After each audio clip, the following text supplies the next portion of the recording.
नमस्कार दर्शक बंधु तेबे दर्शक बंधु आमे एही भिडियो जानिबा जे आपणकर जदि गोटे आधार सेंटर अच्छी बा नुआ नुआ चली बा आपणकर आधार सेंटर करने को चाहते सेमिति आपण केमिति सेठी आपण मोबाइल नंबर ऐड करें बा कस्टमर मोबाइल नंबर केमिति ऐड करती बा लिंक करती मु आपन को एही भिडियो रे पूरा संपूर्ण भाव में बतैबी। एवं दर्शक बंधु जदि आपण मध्य गोटे आधार सेंटर करी केमिति इनकम करेंगे बा सही आधार सेंटर केमिति पाइबे निजर सीएससी रु आपण पाइपारे मु केमिति पाइली मो सीएससी तरफ रु आधार सेंटर आपण को जदि वीडियो दरकार मु आपण को वीडियो बनाई देबी जदि आपण कमेंट कले तो मु एही वीडियो रे कहिदेबी जी आपण सही आधार सेंटर आईडी रे बा आधार आईडी रे मोबाइल नंबर केमिति लिंक करा जाए एवं आपण मध्य आधार सेंटर करी मासकु 30 रु 40 हजार टंका इनकम करें।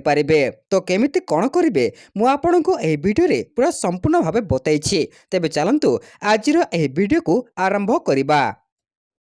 तो देखंतु दर्शक बंधु प्रथमे आपणकर एप्लिकेशन बा से आधार सॉफ्टवेयर ऑन करेंगे। ऑन कला परे आधार देखंतु सिलेक्ट कर देबे तापरे आधार नंबर देबे कस्टमर रो देखंतु मु देकी आपन को देखाइ दउछि दे साला परे कस्टमर देखंतु आपणक फिंगरप्रिंट एठी देबे आपणक मर्फरे देबे दे साला परे कस्टमर रो फिंगरप्रिंट देबे आपणक पाखे मंत्रा बा मर्फ जहाँ भी फिंगरप्रिंट डिवाइस अछि सेटा देबे दे साला परे देखंतु तले फाइन आधार अछि सेठी आपण क्लिक कर देबे देखंतु क्लिक कला परे एमिति घुरिबो घुरी साला परे आपणको देखे दउछि कौन आसीबो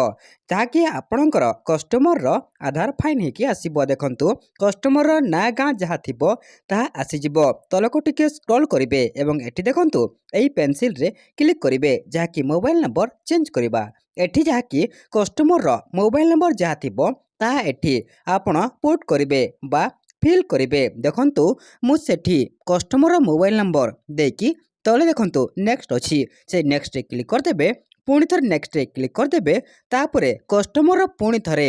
फिंगरप्रिंट देबे देखंतु सेठी मध्ये लिखा जाइछि जे कैप्चर रेसिडेंट रो फिंगरप्रिंट देई देबे देई साला पर देखंतु से तले ऑप्शन वेरीफाई ऑप्शन सेठी क्लिक कर देबे वेरीफाई हे गला पुणी नेक्स्ट रे क्लिक कर देबे क्लिक कला पर देखि पारथिबे कस्टमर ना सब आसी गला तापरे कंफर्म रे क्लिक कर देबे क्लिक कला परे देखंतु कौन आसुची मु आपनको देखाई दउछि। तो देखंतु प्रथमे कौन करिवे आपण जहा कि एनरोलमेंट फॉर्म एवं जहा थिबो सेटा आपण लिखि देबे जेमिति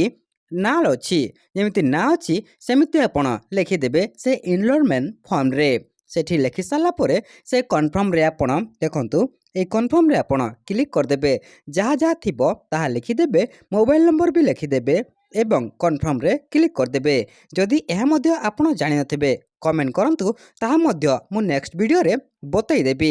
तो देखंतु मु एबे कन्फर्म रे क्लिक कली तापरे ऑपरेटर आपण को निजरा फिंगरप्रिंट दे देबे पुणी तापरे तले वेरीफाई रे क्लिक कर देबे वेरीफाई रे क्लिक कला परे घोरीबो टिके तापरे वेरीफाई होय गला सेव रे क्लिक कर देबे पुणी देखंतु एटी गोटे टिक मार्क करिवार अछि तापरे वैलिड रे क्लिक कर देबे तापरे आपणकर पैक कोड गोटे देबे जहाँ आपणकर पैक कोड बनाइबा को पड़े सीएससी आईडी रो आपण ए मध्ये जानि नथिले मु आपणको बते देबे तापरे वैलिड रे क्लिक करिवे आपणकर पैक कोड सक्सेस हे गला तापरे प्रिंट रिसीप्ट रे क्लिक करिवे एवं आपण जो रिसीप्ट से रिसीप्ट को प्रिंट करिवे मु रिसीप्ट को प्रिंट करिके देखे दउछि प्रिंट हेले कोन करिवे से प्रिंट रे आपण क्लिक करिवे प्रिंट बाहरी साला परे आपण से प्रिंट रे आपण को दस्तखत कस्टमर दस्तखत बा सिग्नेचर दे देबे दे साला परे एनरोलमेंट फॉर्म रे मध्य कस्टमर सिग्नेचर दे देबे एवं स्कैन करिवे मु देखंतु कस्टमर सिग्नेचर